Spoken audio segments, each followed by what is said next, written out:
to accrue and share it with the woman who is seeking relief. Well, here we are with you. We helped you build this country. We fought, bled, and died to maintain this country.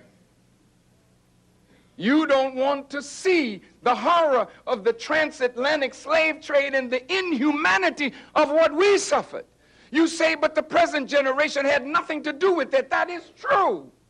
But the present generation of Germans had nothing to do with what happened to the Jews of yesterday, but they're paying reparations. It's not about what you did, it's about a responsibility to correct a wrong that must be corrected. We were robbed of the knowledge of ourselves. And for 300 years, we were reduced to a subhuman level as chattel. And we lived under lynching and segregation and Jim Crow and injustice and police brutality and racial profiling up to this very moment. Don't we deserve consideration? If you want our vote in this most critical election, I'm warning the black leadership. Don't sell out your people for that which the Quran calls that which happened to the magicians of Pharaoh.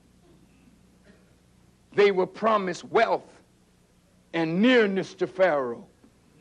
And a slave may want some money and to be seen in the halls of power, but no justice coming to the suffering masses. I conclude by saying I have been a faithful warner to you. I know that the Sanhedrin will meet after this speech, and they will decide what to do with me. You may do as you please.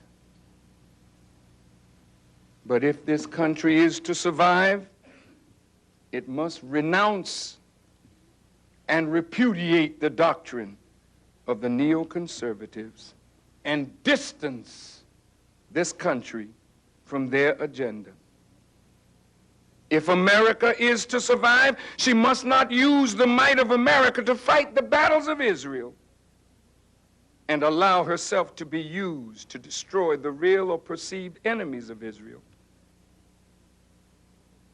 I must say with truth that I know that this president is bound to the neoconservative agenda, and it is in their best interest to have President Bush re-elected.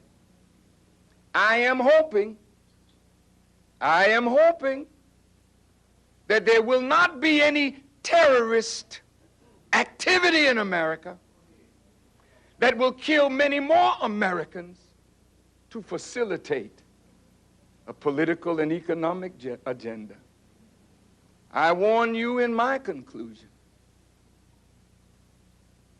if you go in this wider war, you will fight the war of Armageddon. It's right at your door. Soon you'll be fighting in Asia, in the South Pacific. If China fulfills her word that if Taiwan goes independent, China will attack Taiwan, the neoconservatives are saying to the president, you must uphold your word to defend Taiwan. Then American soldiers will be sent to Asia to fight. You're drawing away your troops from Eastern Europe. And now Homeland Security is weak because the National Guard is supposed to protect the nation. But the National Guard are now in Iraq. You're spread out all over the world. So now you have 12 million undocumented aliens. You want them to